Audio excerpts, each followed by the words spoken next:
So, welcome, Jackie, to our talk today.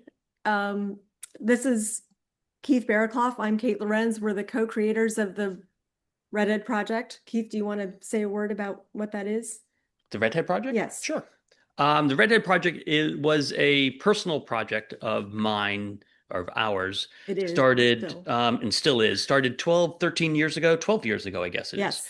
Um, Randomly started from a redhead that I met on a corporate shoot, and I was kind of not enthralled, but it just kind of his look during the shoot was I really kind of enjoyed, and I wanted from there, I wanted to take pictures of redheads, and also had just read an article from National Geographic that said that redheads were going to be extinct in 100 years, I think it was 100 or Yeah, 200 years, yeah. recessive genes and things like that. So when I saw him, it kind of all clicked, and I said, "Well, let's do a project on taking photographs of redheads." And it was very random.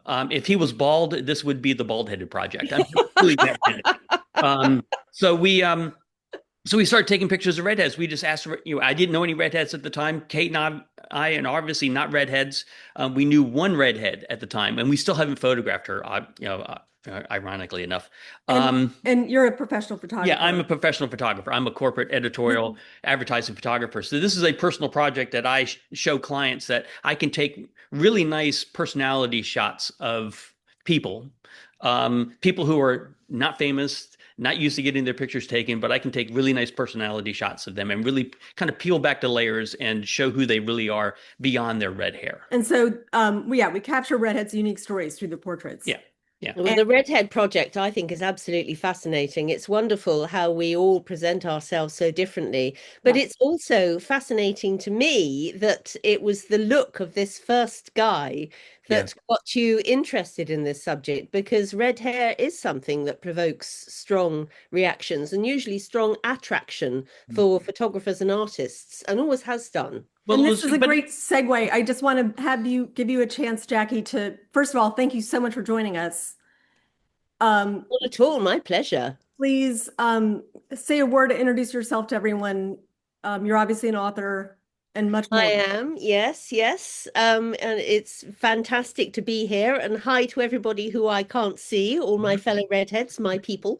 But my name is Jacky Colliss Harvey. I wrote A History of the Redhead 10 years ago. And as you can tell, the interest in redheads has not diminished one jot since then.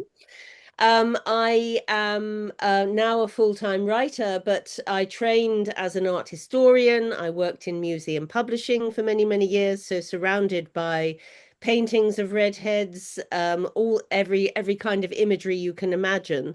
And I am also, as is the case with many, many redheads, I'm the only redhead in my family in living memory, which all kind of came together for me in the idea of this book. Why redheads, where redheads, how redheads. It covers the cultural, the scientific, the genetic, the sociological history of redheads, everything I could put in there to tackle myths such as the idea that redheads are going extinct, but also to try and bottom out where the reaction to redheads, which is never less than fascinating and usually quite can be quite surprisingly powerful as well. Where does this come from? Why do redheads occupy the position that they do within society?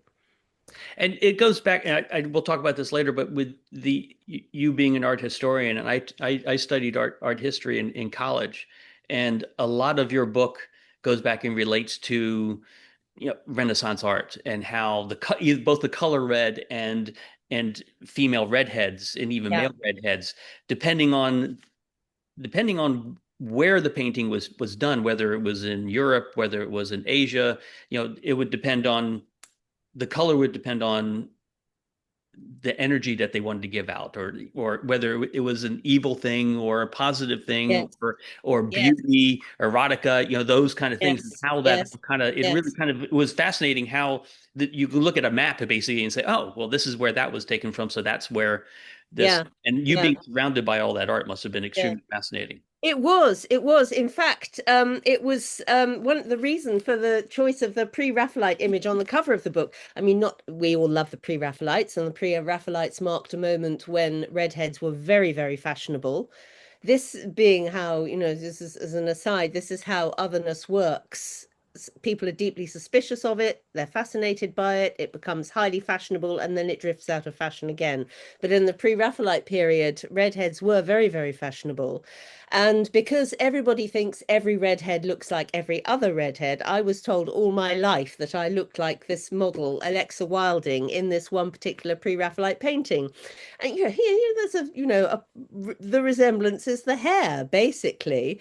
But when my publisher said we were thinking of using this painting on the cover of the book, I thought, this is so funny. We've got to use that one. Hmm. And of course, it's a beautiful painting by a guy, Rossetti, who absolutely fulfills the definition of man with a thing for redheads, Yeah. which is something that every redhead woman will, I have no doubt, experience at some point in their life. Yeah, yeah, we've heard stories.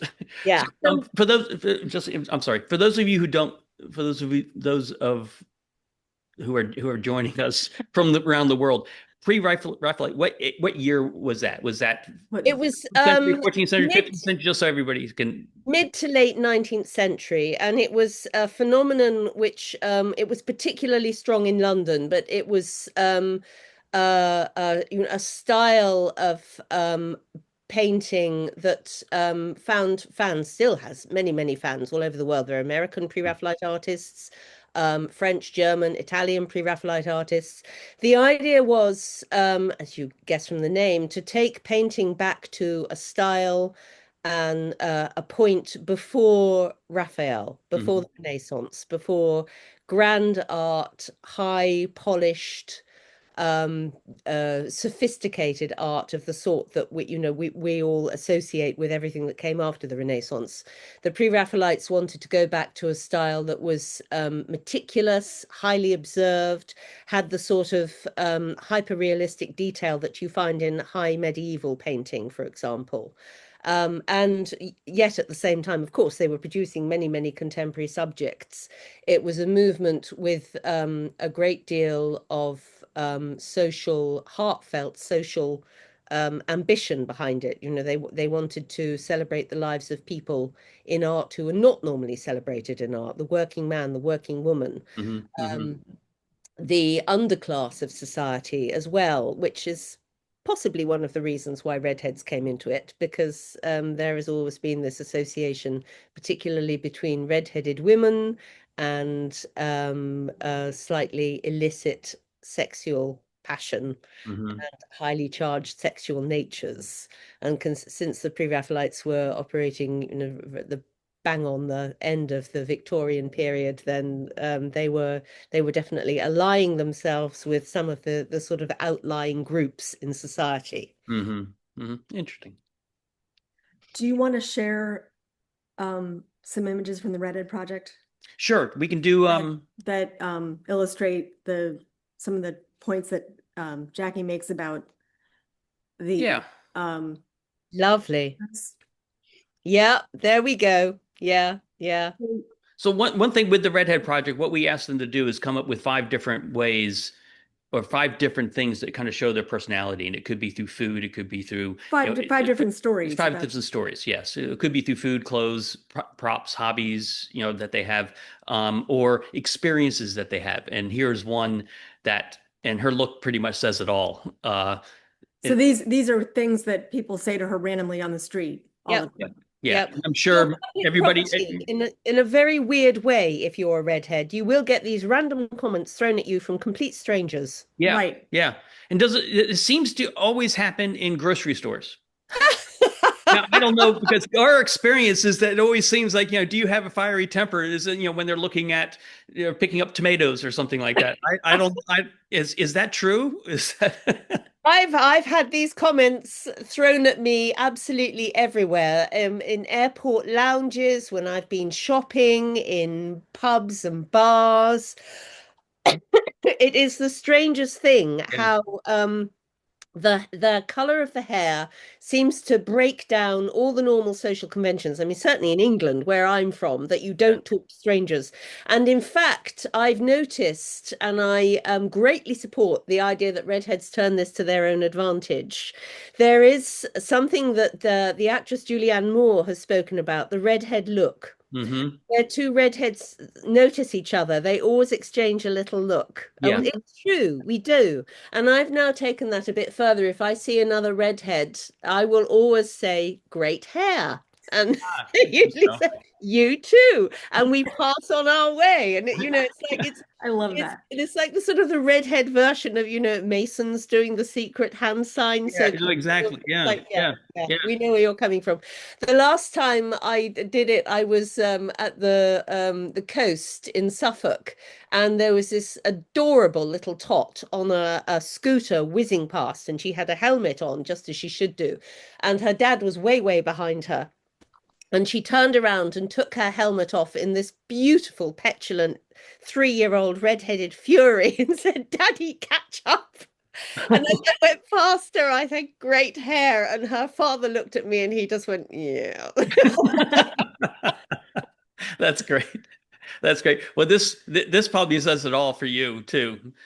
So So Yes. the t-shirt reads, God gave me red hair because he knew I needed a warning label. Yeah, yeah, that's excellent. I love this. I love this idea of redheads. I mean, this is the way you defeat stereotypes if you want to. You exactly. own them. Yeah, Make exactly. them something that you're proud of, so Yeah, they can no exactly. longer be used as sort of an insult against you. It's something that you Right. accept and welcome. Yeah. When as I said, being the only redhead in my family in living memory, when I was born, my grandmother, my father's mother, came out with this saying that God gives a woman red hair for the same reason he gives a wasp stripes, which is, Ah, give Similar concept.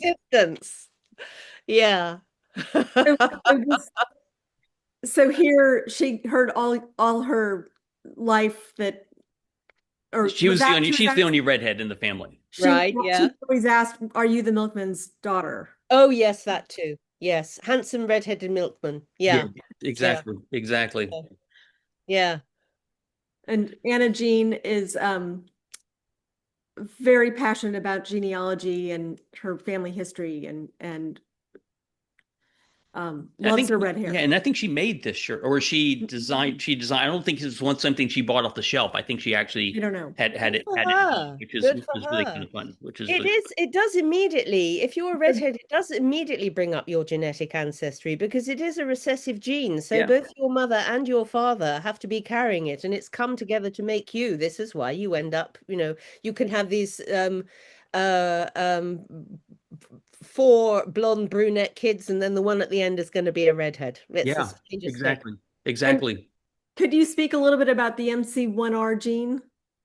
Ah, yes, absolutely. Well, this is one of the things I've been researching very recently because there's going to be a revised edition of my book, Red, coming out at some point in the future because there's so much research has been done on redheads, and the science has moved on.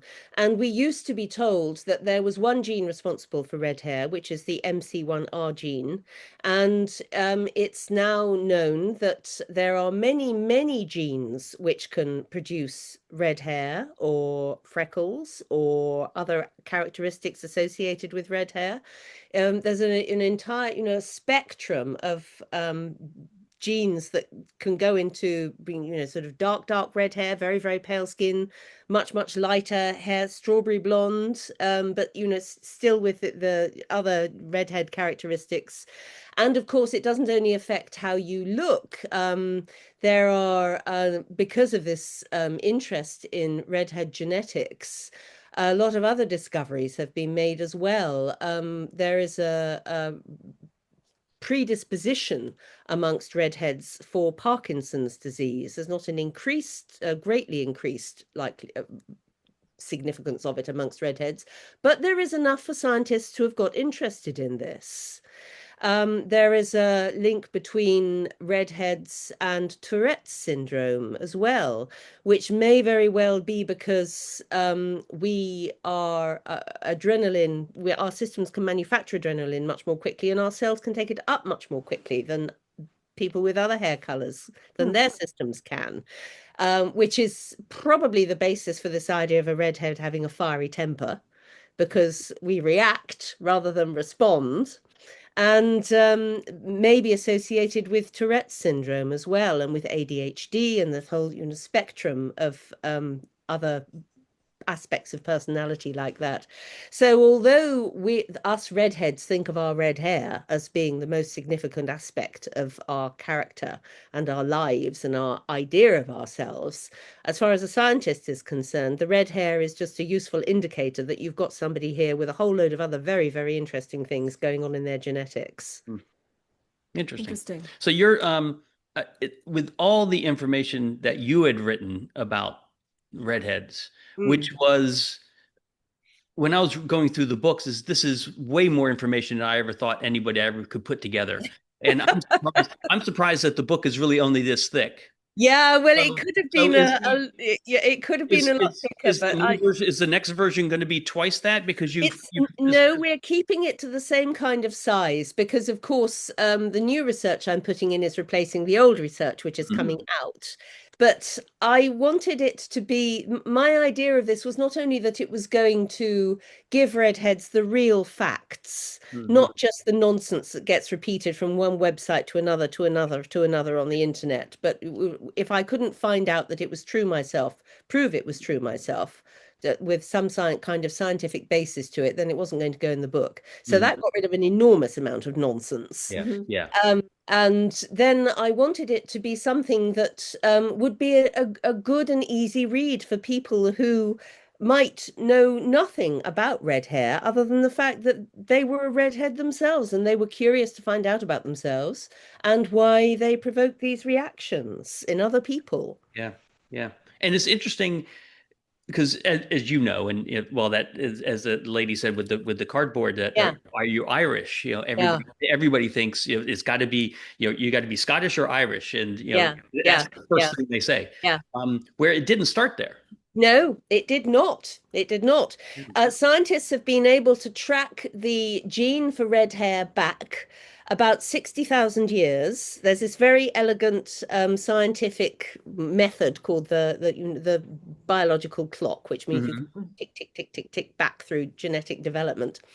And the gene, as far as they can be accurate enough to say, is that it appeared in about 60,000 years ago, by which time the early modern humans who went on to become all of us had got as far as the grasslands of Central Asia.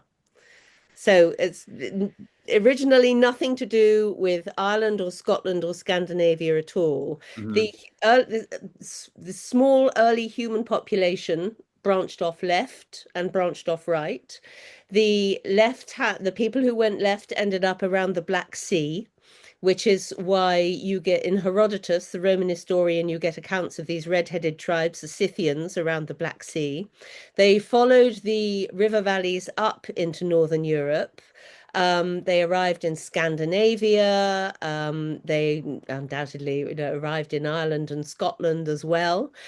The reason why there are so many redheads in these places is, first of all, because of a phenomenon called genetic drift, which means that if you have a population which is slightly isolated from the great genetic ebb and flow in the rest of Europe, it gives a recessive gene, such as red hair, the greatest possible chance of expressing itself. And also the fact that under cold grey northern skies, red hair and the pale skin that comes with it, the pale skin in particular, gave you a significant genetic advantage, which is that you are much, much better at synthesizing vitamin D from any available sunlight than anyone who had a darker skin would be able to do. And vitamin D is phenomenally important to us, to all of us. First of all, it gives you a slightly increased level, it boosts your immune system. Your immune system is going to be slightly stronger. And then it means that you get a nice strong skeleton. Hmm. And if you're a woman, a nice strong skeleton is really important if you're going to carry a pregnancy to full term and then successfully be able to give birth to a baby through a nice, strong, straight pelvis. Hmm. And I suspect, this is my private theory, that the reason why redheaded women have always had this association with sexuality is not only because of all the other things that the color red means to us, like fire and sun and blood, but because if you chose a redheaded woman as a mate, it just basically increased your chances of breeding successfully. That's really interesting. Yeah, it is interesting. You want to ask questions that were sent to us? Yeah, we received a bunch of questions Oh, lovely. through I've shared them with you previously, but on Substack, where we actually, I didn't mention this, but we started a book club for the Redhead Project, and this is the first book that we are discussing. So question one is, which authority figure or moment made the switch in your mind to see your red hair as a blessing rather than a curse? Well, I always saw it as a blessing, and I would stress here the role that parents of redheads have to play in presenting it as something to be proud of and to be seen positively by whatever little redhead you may have in your life. My parents were always saying, your red hair is something you should be proud of. It's unusual.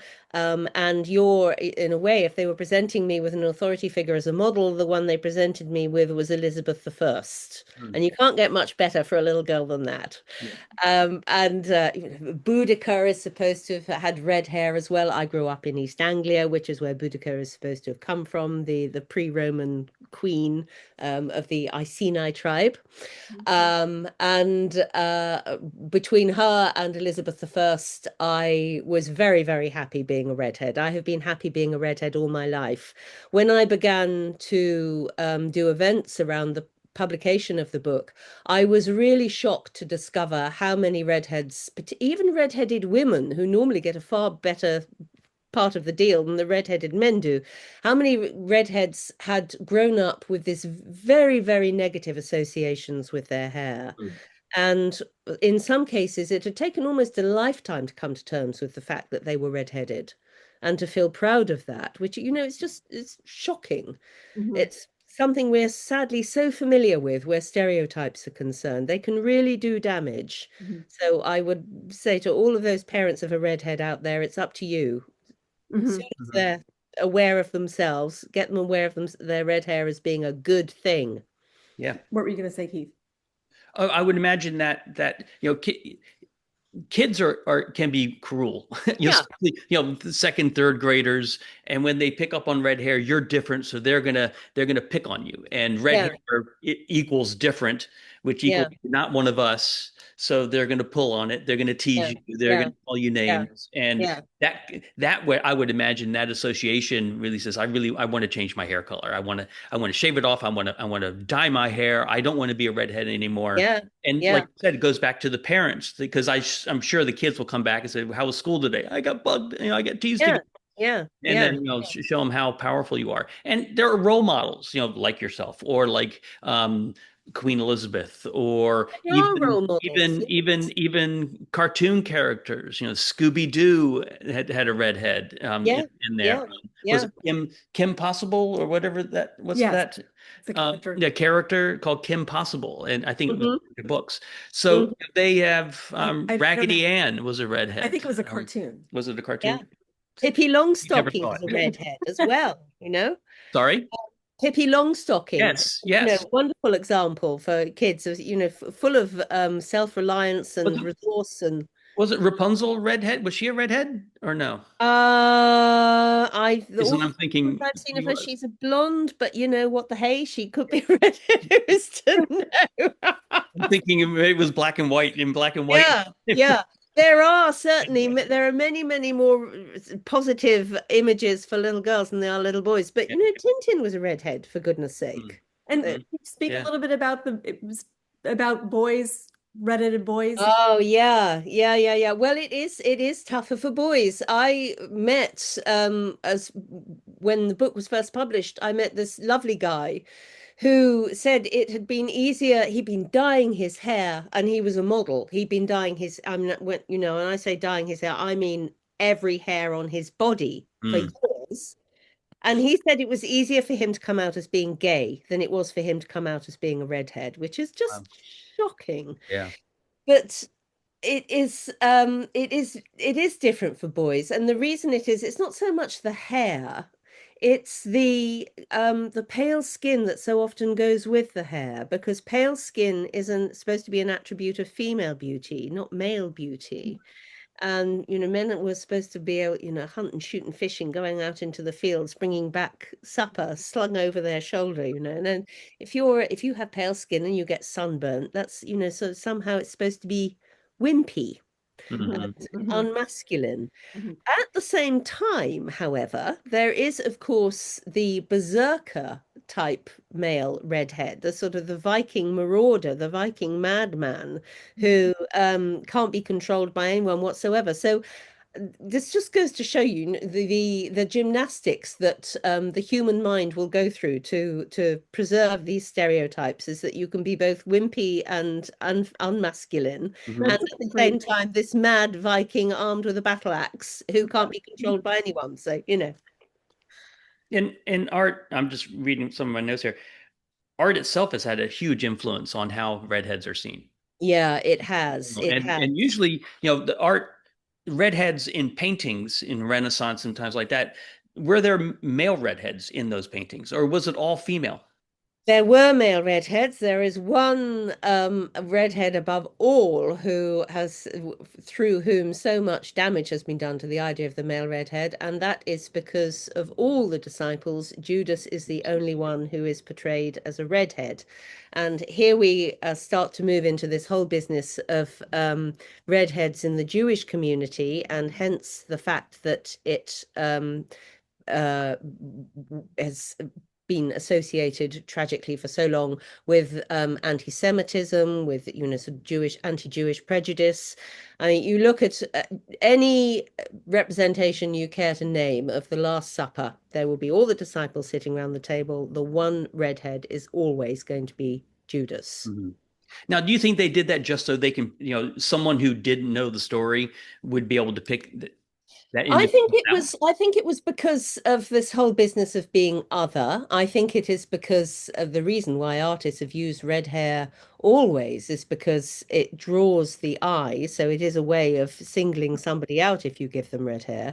But I think it's also because the Jewish community, it doesn't marry out as much as other communities do. So you do have a noticeable number of redheads within the Jewish community. I remember getting the ferry over from Manhattan to Brooklyn, and there was this Jewish family there, mum, dad, 5 little kids, all redheads. And it was like little Russian dolls, from the teeny weeny up to the grown-ups. Yeah. And it's because red hair is a recessive gene. So if you've got any kind of a community which is doesn't marry out so much, it's like the liminal communities in Ireland and Scotland and Scandinavia, you will get redheads there. And it just became associated with Jewishness. And you see the bad thief in crucifixions is very often depicted as a redhead as well. It was also associated with, of course, with sort of hot-temperedness, with breaking society's rules of what behavior should be.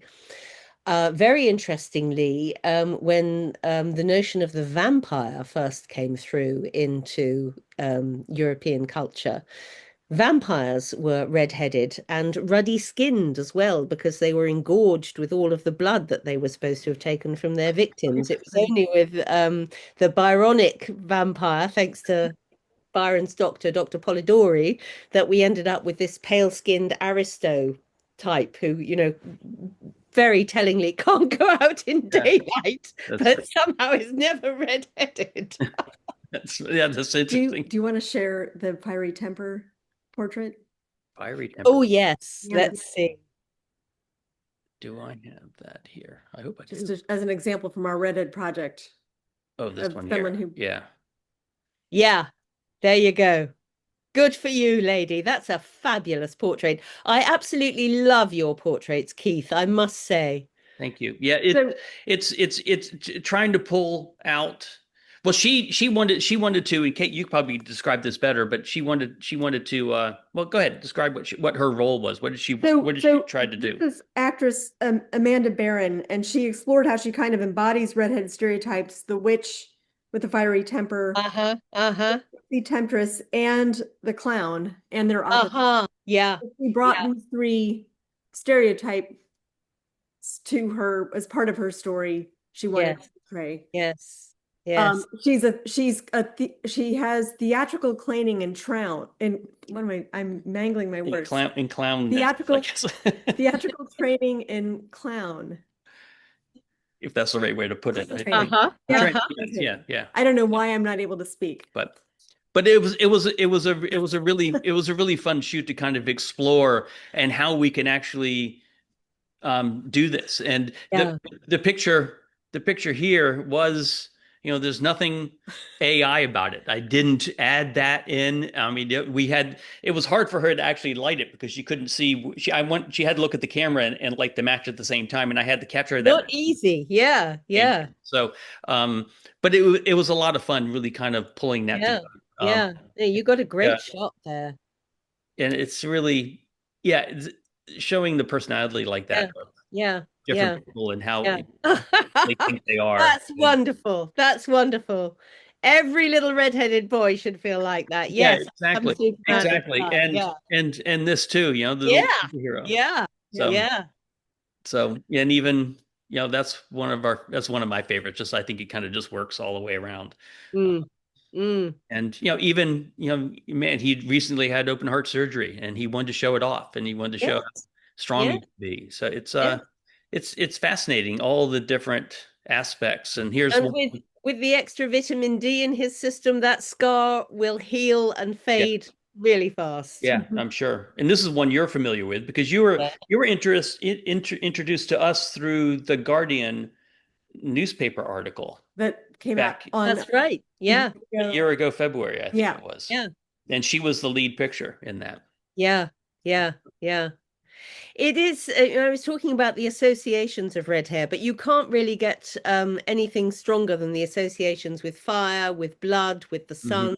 There is some science, and I'm bringing this in here because I just love this fact, that when we were, millions of years ago, when we were first developing color vision, it is possible that red was the first color that we learned to recognize. Because it meant that you could tell ripe fruit from unripe. That's how long this association with red has been going on for. Interesting. I also, this is a little sidebar, but I had learned in a podcast a little while ago that the ancients, the Greeks and things like that, they didn't have a word for blue.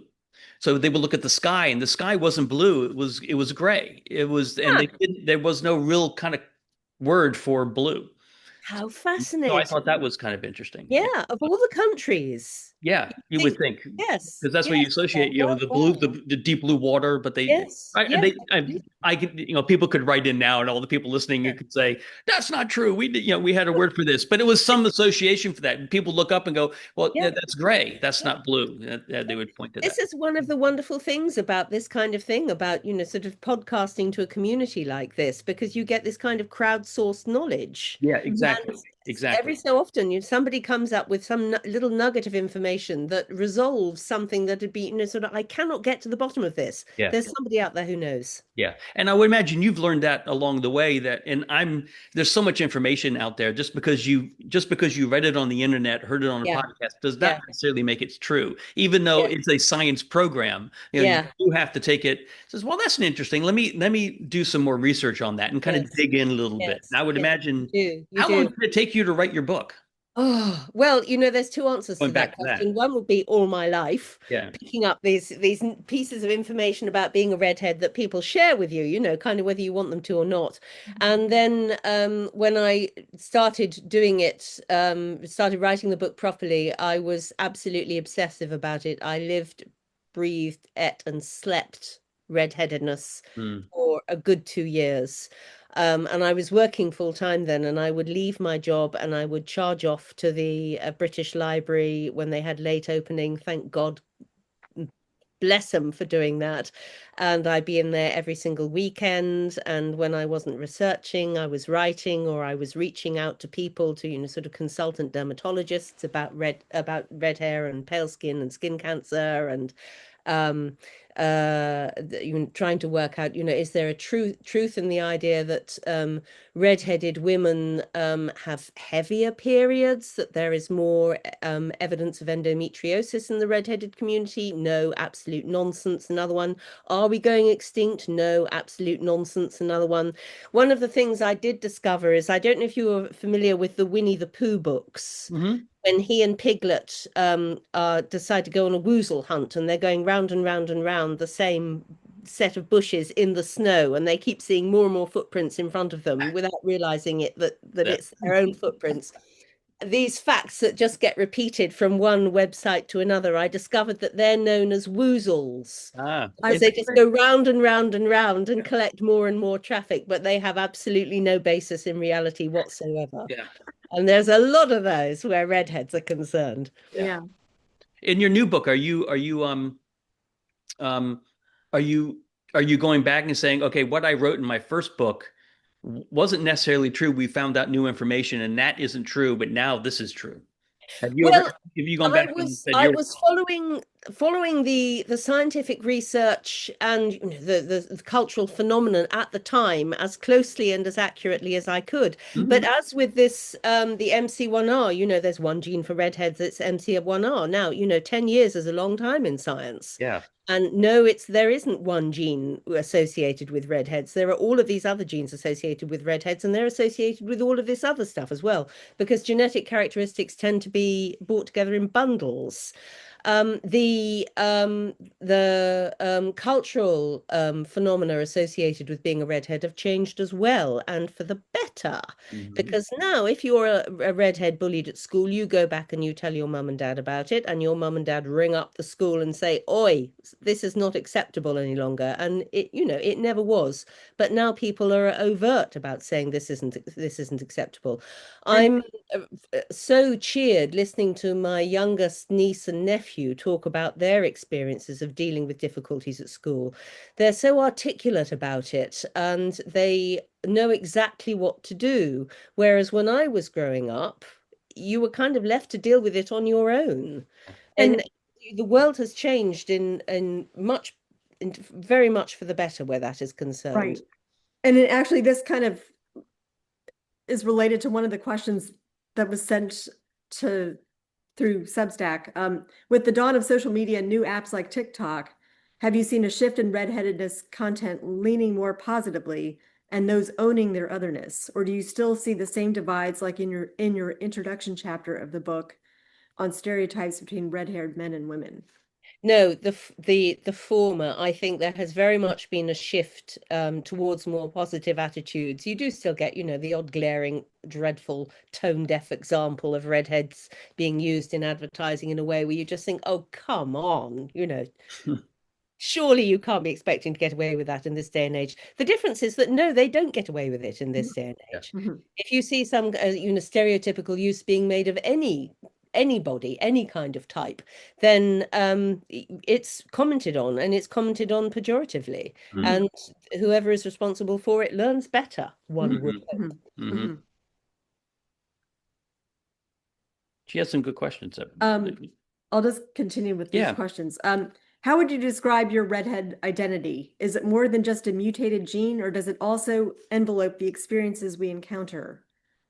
I think it's definitely more than just, sort of the gene that determines your appearance. I mean, I've been sneezing earlier on today. Redheads very often suffer from hay fever, dermatitis, things like that. We have this analergic person basis to our chemistry, which causes the problem. The business of temper, I've mellowed as I've got older, but I had a non-existent fuse when I was little. I, Mm. I start the book with the story of, so I went to a little village school in Suffolk, like Ed Sheeran. My word, I have respect for that man. Little village school, redhead, and with a lazy eye, and deaf in one ear. I mean, what that man Right. must have put up with as he was a kid, but lo and behold, risen above it all. Anyway, and we had a school bully, and I had a fight with him, and I laid him out. And I chose to do this in front of all the mums arriving to collect their kids at the end of school. And I got away with it on the basis that I was a redhead, as my mum came bustling into the schoolyard, grabbed me to haul me off, me thinking, oh God, I'm in any amount of trouble now. And the school bully on the floor in tears, where I just punched him in the eye. My mum's friend turned to her and said, well, what did he expect? She's a redhead. And Yeah, I was 5 years old, and yeah, I'm a redhead. I can get away with raising yeah. hell. I, That's which is yeah, which I would imagine a lot of people envy because I, Yeah. I mean, it's fine when you're, massive temper tantrum when you're a kid. It's not so cool when you're, sort of in your I 20s and love, a professional editor. I loved your description of winding your arm up like Popeye. yeah. Yeah, well, the red mist descended, literally. I have no memory of this at all, apart from the point where something went snap inside me, and the next thing I knew, he was on the floor. Mhm. He left me and my friends alone for the rest of the I'm time I was sure you did. in school. Did you where when you're describing that story, I was there's a movie that is shown during Christmas time in America. It's called Christmas Story. Mm-hmm. And it's Mm-hmm. it's on, I mean, it's looped. I mean, it's on like 24 hours. The bully in that movie is a redhead.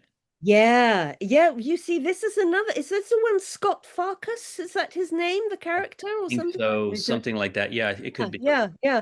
This is the other thing, the redhead is both picked on and is the bully who does the picking on. Yeah. It's sadly sometimes true in real life. I had a great conversation with a redhead from New Zealand, a redheaded girl who had suffered shocking bullying in her school when she was a child, and her chief tormentor was the only other redhead in the class, which Hmm. is awful, and says, exactly how people who are weak enough to ally themselves with the tormentors do Hmm. so, and why. Hmm. But yeah, there you go. It's two opposite ends of the spectrum. Yeah, yeah, yeah. Right. Another question. In pop culture, we have all heard and seen the South Park Ginger Kids, in which Cartman leads a redhead uprising and forms his redhead community. Would you classify that as a positive or negative awareness of the otherness? Oh gosh, I mean, it's a really interesting question because it shows how multi-layered this has become. I adore South Park, and I think that is a really, really funny episode. But it is something that unfortunately certain people took seriously. It's an opportunity to pick on someone who's different from you. In this case, the redhead at your school. Let's do that. Let's start, sort of the whole kick a ginger thing. As I say in the book, the moral of that South Park episode is don't show satirical stories on the stupidity of racism to the stupid. They Mm. have to have it explained to them. Right. This is not something you emulate. This is something that is taking the piss out of you, Yeah, yeah. Well, very well put. Thank you. Nowadays, how do you perceive pop culture's take in response to redheads, seeing as they would be seen as the otherness to be the first to morph or be excluded according to the studio's whims?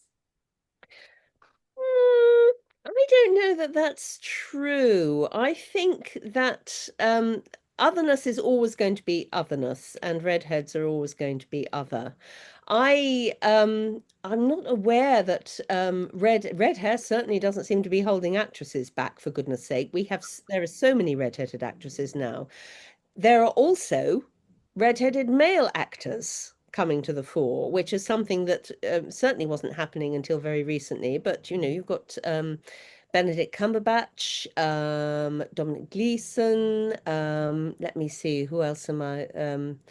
Oh goodness, there's a whole list of names where, sort of it would have been a much, much shorter list a few years ago.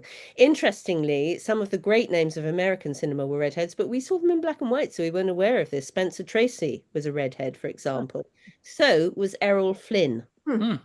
How about that? Yeah, yeah. So for that matter, was Marilyn Monroe.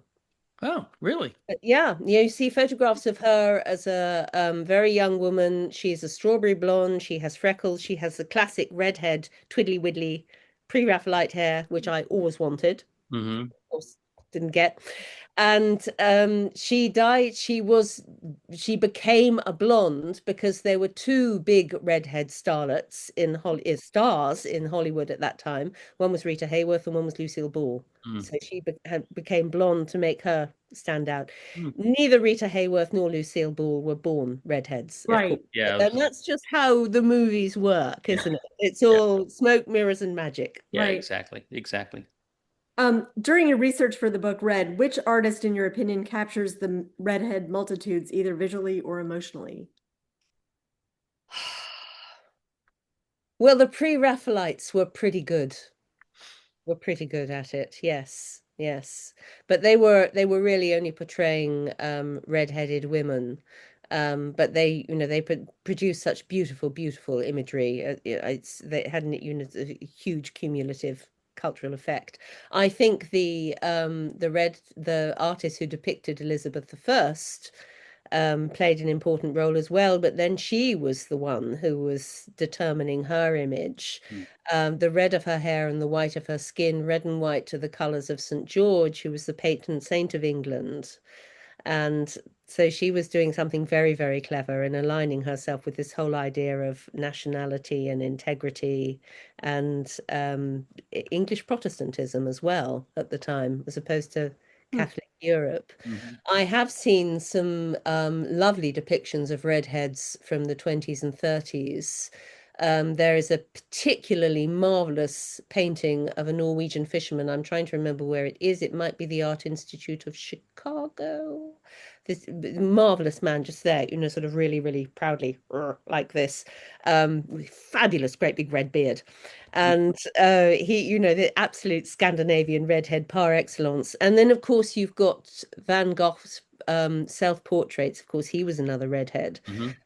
And which are so psychologically intense and brave and honest. And Van Gogh is, just the more I learn about him, the more I think what an absolute miracle that man was. Mm. The next question is about the Redhead Festival in the Netherlands, which is happening this weekend. Yeah. Yeah. The Hi question, to everybody in Netherlands. Yeah, hi, I am very sorry I can't be with you this year. I will be back again next year.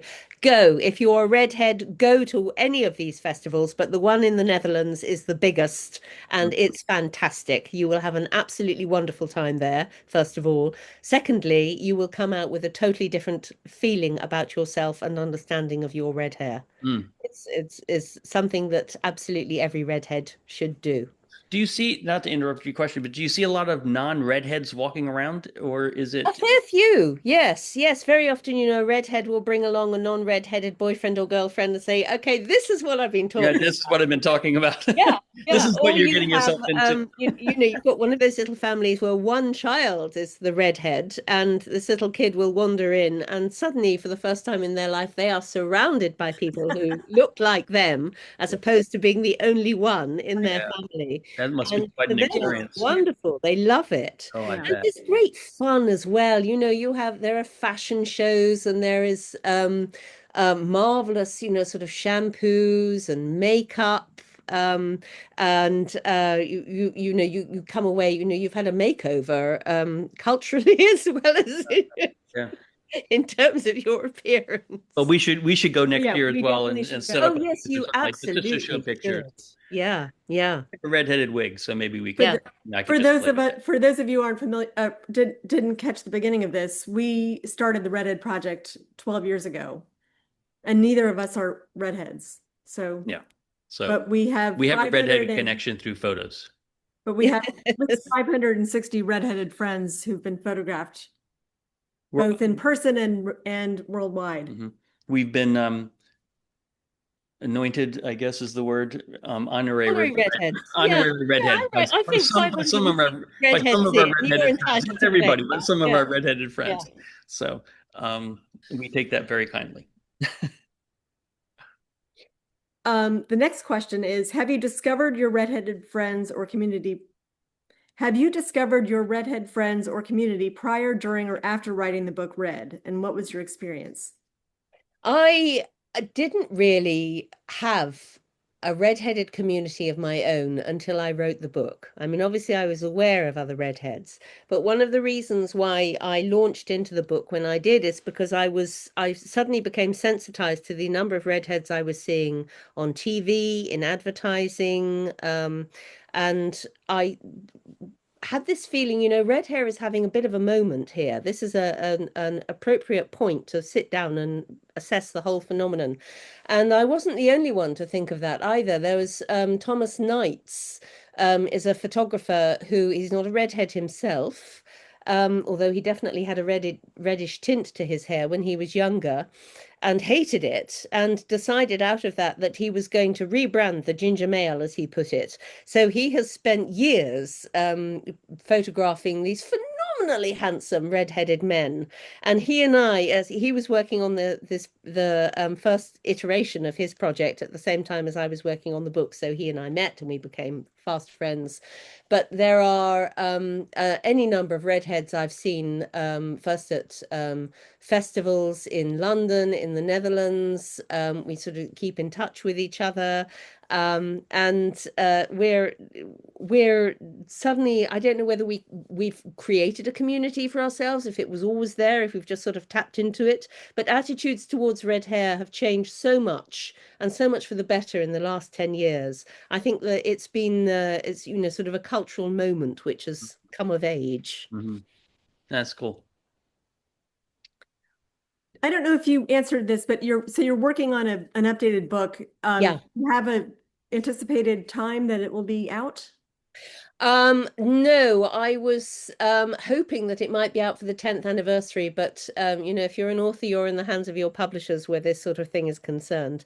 And it's going to be next year now rather than this, which is, that's fine. Yeah. My job is to write the books, their job is to publish and sell them. So yeah, fair enough. I understand that. What do you have a favorite painting of a redhead? I know you cover of the book the painting on the cover of your book is one you really like, but is there one that kind of really shows what this is the ideal redhead? Yes. I love the works of the painter Amadeo Modigliani. Even though he had a very short and very tragic life, I adore his paintings. And his wife, Jeanne Hébuterne, who very sadly killed herself after Modigliani's death, she was a redhead, and he produced some beautiful, beautiful paintings of her. And his style is it's very atmospheric. You can never really tell quite what his people are thinking. The faces are very blank. Very often the eyes are blank. But his modeling of skin and the volume of flesh is quite wonderful. And his portraits of her, particularly when she's in early pregnancy, are so poignant. And although they're so stylized, they're so beautifully realistic as well. So I would think I would choose one of those, even though they're very, very sad portraits. I would choose one of those as one. My favorites would be somewhere around within one of those. Oh, that's interesting. You have any more questions? I don't have any more questions. Does anybody else have any questions anybody out there have any questions for Jacky or us, but more for Jacky? If you do, you can raise your hand, and if not, then we have 5 minutes left, but we can always end early. We don't have to end right at 12. So the Redhead Project is still continues to photograph redheads. Yes. So if and you're Jacky, interested, Jacky, we need to have you part of this. I know. Yes. So, yes. Yes. When are you back in New York? Next week, but at the moment I'm on a deadline for another book. Okay. I will be back over for Thanksgiving, however, so perhaps we could set something up then. I'll be Yeah. around there here for Thanksgiving and then for the week after as well. And Okay. then I'm back in the new year, and I would absolutely love to be part of the Redheaded Yeah, Project. yeah, Please. yeah. Well, That would be yeah, great. we'll have conversations, pick 5 things that show your personality, Yeah. and we'll get messy. All As you right. can But, see, we as you know, we get well, that's we not a can give requirement. that's not a requirement, but you can do some fun things, The only Yeah, requirement is being, yeah, if you like ice cream. So yeah. the only requirement is being a natural born redhead and being willing to be a willingness to share your story. exactly. Yes. Exactly. We can even take some really stylized pictures like this. Yes. Yes. Yeah, that's lovely. That's lovely. And Well, And everybody has a story, whether they know it or not. Everybody that's has a true. story. And That's very redheads, I true. think, have, we all have a story all around our red hair. The Redhead Project just fascinates me. Yeah, well, All- it fascinates us too, because I think we do get people that say, I don't have a good story to tell. And that really kind of gets me going because I say, Yeah. okay, so now we can really, give us 5 words. Kate will say, give us 5 words to describe you. And from there, we can create it, not fake it, but Mm, we can kind of build your life, and say, mm, okay, well, mm, do you have this? Do you have that? Do you like ice cream? How much do you like ice cream? mm, mm, And mm. little things like that, which is really fun. I know some people that are on this call, we've photographed them, either virtually or in person. Yeah, Some of fantastic. these people that are on this call, or on this Zoom call, we've only seen via Zoom or via virtual. We've never met in person. So it's really the community that we've met, or that we've created, that Kate has created, because I'm the one taking the pictures, but Kate's the one who's actually created it, and it keeps it going, and really kind of keeps up with everybody. So I would give her 150% credit. Thank you, Yeah, Kate. yeah. well, I get it's been, minus 50 credit. it is, Push a button. I can push a button, which is it's been as much a labor of love as it is of skill, yeah, for yeah. It sure. certainly has. And it's been just a giant joy. Hmm. Oh, well, it's been an absolute joy for me to be talking with you both as well. And the lovely thing is, we've met 500 or so redheads, or even more than that, close to 600 redheads, and I've never gotten in an argument with one of them. Not one has ever shown any anger towards me, or anything like that. I haven't seen the fire come out of the eyes. Like, um, I've had some kids give me a look. I'm not going to do that, but they end up loving it. So Yeah, yeah, I'm sure they do. I'm sure they do. So the Redhead Project has its own website, redheadproject.net. So if you have not visited it, please hmm do. hmm has all the information, has a new category there about upcoming events, things Right. that we might be talking about, or might be doing, or trying to get people together, Mhm. those kind of things. So Marvelous. I'm off. Redheads, take note. Yes, Yeah. yes. So we can't thank you enough for your time on a holiday weekend. No, it's my pleasure. My pleasure. It was And thank lovely to see you both again. and you too. And thank you for everybody who joined. Yes. Yeah, Um, thank you Everybody all. from around the world, we really, really appreciate you taking the time to meet Jacky And meet this is us. the first author talk of a series we hope to continue for a book club that I Yes. started, Yeah. for those who are not aware. Yep. And if anybody has any recommendations of books that they want us to put into our book club category, or put a club library, I guess we're more than happy to entertain. Yes. Anyway, So thanks, Jacky. thank you, Jacky. Have a great My weekend. pleasure. My pleasure. Thank Thank you you both everybody very for much. joining us. We'll talk. Bye, everyone. Bye. Bye.